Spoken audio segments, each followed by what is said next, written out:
H1N1 influenza is a subtype of the influenza A virus, also known as the swine flu. In 1918, roughly 500 million people were infected with the swine flu, and at least 50 million succumbed to the virus worldwide, including an estimated 675,000 Americans. Influenza viruses are designated as A, B, or C types. Swine flu is a subtype of influenza A. Subtypes are defined by the hemagglutinin, H or HA, and neuraminidase, N or NA, proteins of the virus. There are 15 different subtypes of hemagglutinin and 9 different subtypes of neuraminidase among influenza A viruses. These subtypes are distinguished by differences in their genetic sequences. For example, H1N1, or swine flu. Influenza viruses transmitted from pigs to human are known as zoonotic flus. Zoonotic infections are more likely to occur among those who are in close proximity to pigs, such as farmers, those at livestock exhibits, or at slaughterhouses. Swine flu is spread through respiratory droplets or by contact with a contaminated surface.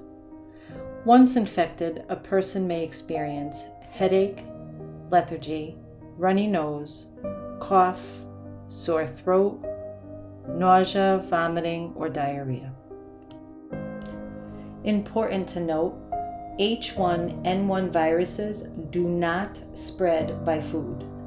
Eating properly handled and cooked pork or pork products is safe. In fact, science has come a long way since the 1918 pandemic. Today, we have vaccines to help prevent the flu, antiviral medications to treat flu illness, a global surveillance system of 114 World Health Organization member states constantly monitoring flu activity, and there is also a much better understanding of social distancing, cough etiquette, and hand hygiene. It appears as though as long as we get vaccinated and stay mindful of infection control measures, we can avoid another flu pandemic like the one we experienced in 1918. But not so fast.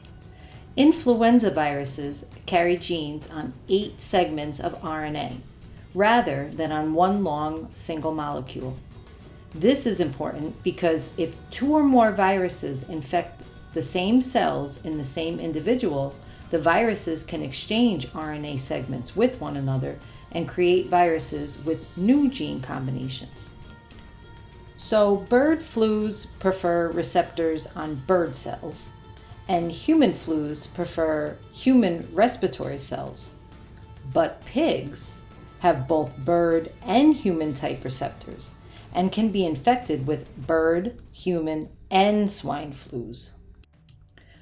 So this means stay vaccinated, stay safe, and stay on guard, because we never know how deadly the next influenza subtype may be.